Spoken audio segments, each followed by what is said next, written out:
Dark Forest by Cold Dilts. Black fills the screen. Everything is silent, apart from a light mechanical whirring. The noise is constant and unchanging until... Exterior, marsh, day. The camera hovers above a calm marsh, the sounds of insects and frogs providing a warm alternative to the coldness before. We sit inches above the water, waiting. The quality of the footage is dated, as if we're watching a B-movie from the 80s.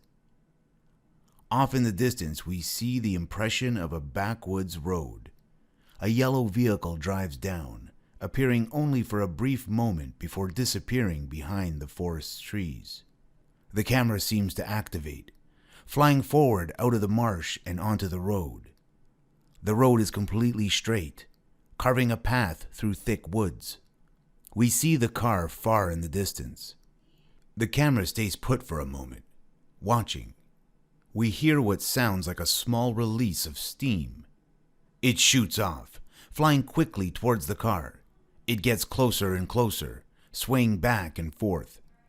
Eventually, the vehicle can be made out. A yellow 1982 Honda Accord, with the silhouettes of 3 people cramped in the back seat. We begin to hear singing. At first, only a single female voice, then another.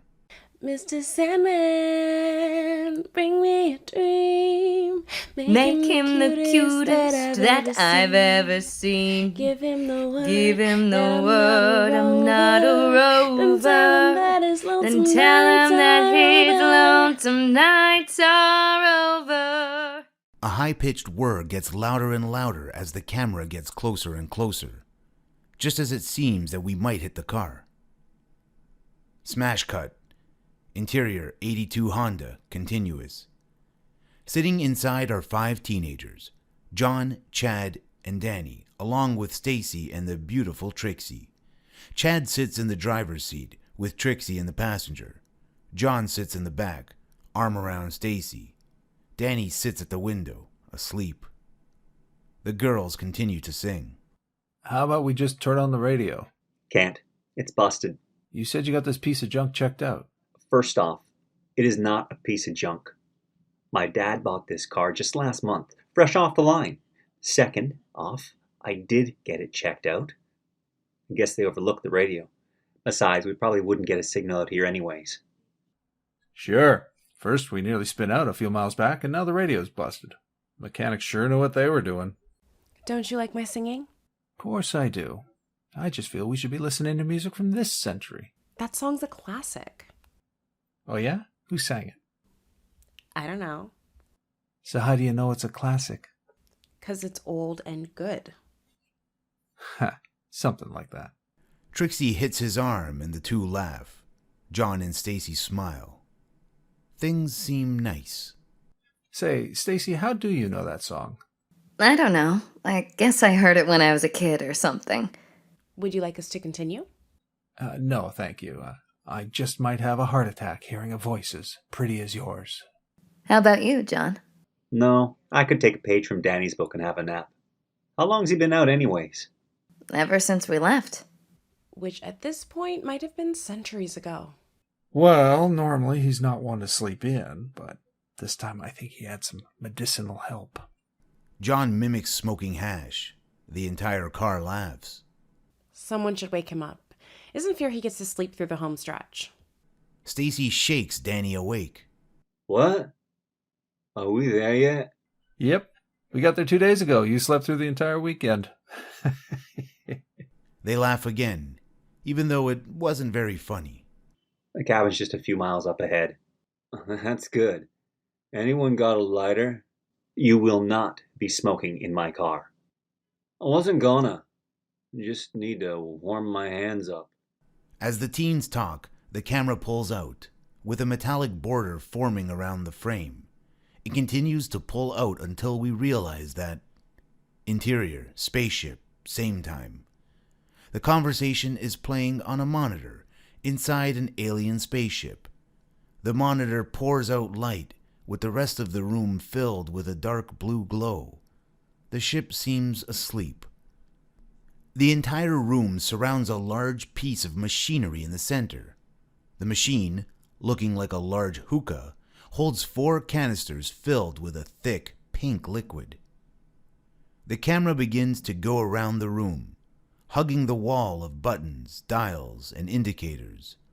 Small metal gates begin to open along the walls, revealing windows. We see out into open space. We further analyze the large machine, focusing on the canisters. Do you just plan on being stoned the entire weekend? Of course not, Stacy. I might have a few drinks, too. The car laughs. You got the stuff in the trunk, right? Filled to the brim. Whose cabin is this anyways? I don't know. Found a listing for it. Super cheap. It's not going to be crawling with bugs, is it? Why, you scared of bugs? Chad tickles her, with her letting out an annoying squeal. Yeah, it should be fine. Great deal. How'd you find out about it? Got an ad from the owner, or at least I think it was the owner. You know who's been to the cabin before? Who? Craig and his family. What happened to Craig? I think he moved to Arizona. I don't remember that. No one actually knows where he went. His entire family just one day disappeared. That's weird. Anyway, the cabin should be furnished. Who needs furniture? I plan on passing out on the floor. The car laughs for the last time. Oh, Danny. The screen cuts off, with a message slowly typing itself out. Footage received. Primary objective established. The monitor slowly powers down. A moment of silence passes. Cue Mr. Sandman by the Quartets. Montage with opening credits. The ship begins to activate. The lights above turn on, and we now fully see the state of the ship. Slightly rusty, slightly run down. A light dust fills the air before being sucked out of the room. The pink fluid bubbles slightly. The machine activates, pushing the substance from the canisters into 4 separate tubes. The tubes are funneled through the floor and into the germination room below. Interior germination continuous. Down below, the fluid flows into 4 large machines, set up head-to-head in a cross formation. They operate as sort of a 3D printer, using the pink substance as its base. The printer begins to create what looks like the skeleton, muscles, and finally the skin of a human. 4 canisters, 4 prints. 2 women and 2 men. As the muscles are being printed, a second tube comes down from the ceiling. Dark blue liquid is inserted into the heart, filling out the veins. The song begins to end as the camera focuses on one of the women. The face is only half done, pink in hue. Cut to black. Title card appears.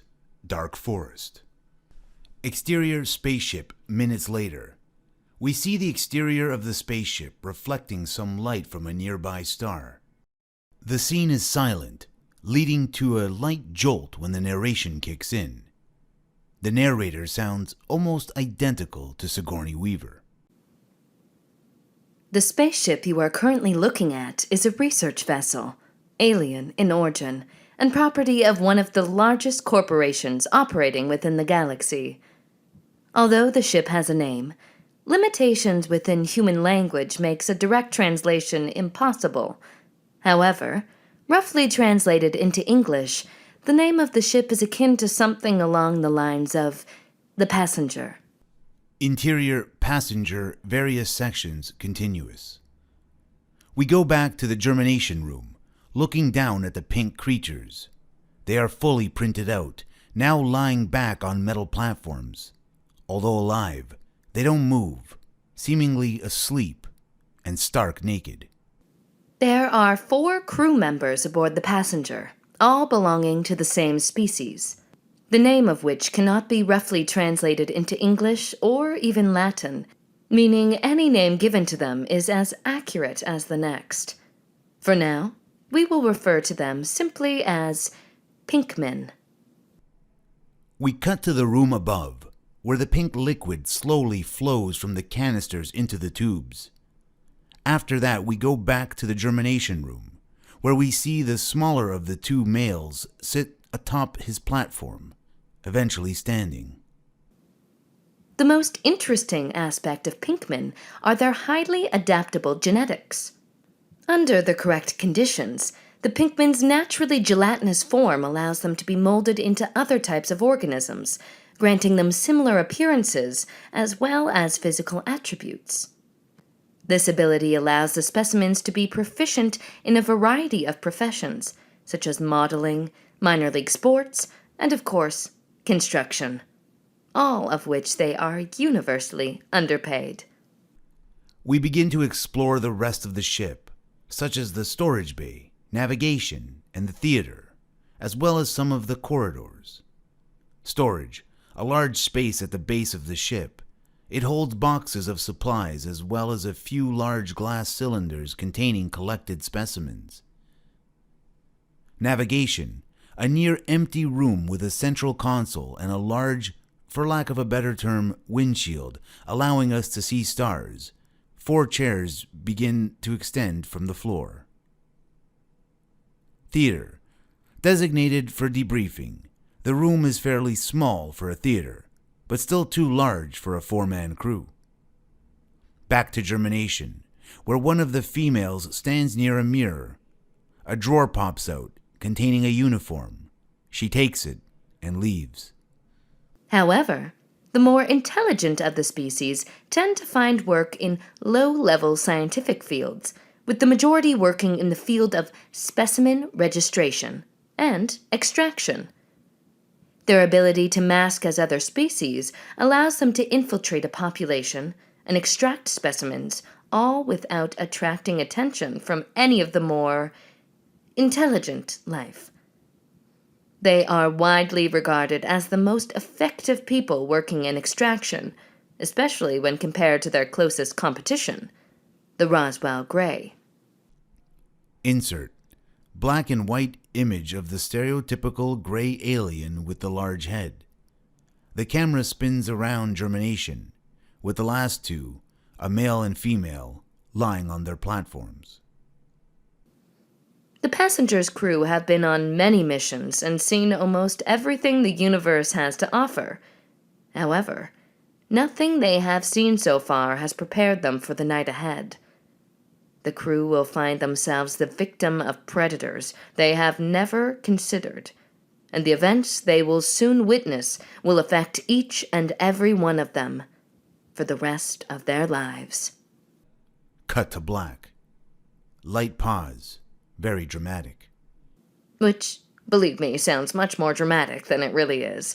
I think the rest of their lives is a little bit of a stretch, especially since only one of them will survive to morning. Chapter 1. Strangers in a Strange Land. Interior passenger germination moments later. From above, we look at the last remaining woman. She lies completely still. Her eyes are blank and without an iris. She is incredibly beautiful, yet stoic. The platform electrocutes the woman, waking her. A look of surprise shoots across her face, only to be replaced with a calm demeanor. The woman lies still, blinking to show life. Slowly, she attempts to move her hands, succeeding. Then her arms, then her legs. Every movement is dragged out, as if she is moving for the first time. She leans up, sitting on the side of the platform. The woman moves her neck back and forth, stretching. Her gaze meets a mirror, set up on the germination room wall. She stares at herself, studying the newly formed face. The woman cautiously stands and walks to the mirror, looking even further into eyes. Interesting. The mirror activates, with text appearing in a strange alien language. At the same time, a small drawer opens, containing what appears to be a microchip. The woman takes the chip on the tip of her finger and puts it to her neck. The skin absorbs it. It causes her light pain. a small, high-pitched noise filling her head. She closes her eyes, cringing. She opens her eyes, revealing a newly formed iris. She looks back to the mirror, reading the text which is now in English. Test, test, test. She smiles at the understanding, and then traces the smile with the tip of her finger.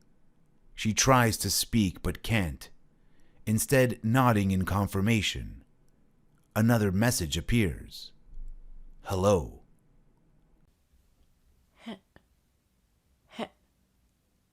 Hello. Goodbye. Goodbye. I hope to see you soon. The woman smiles. I hope to see you soon. End of opening scenes.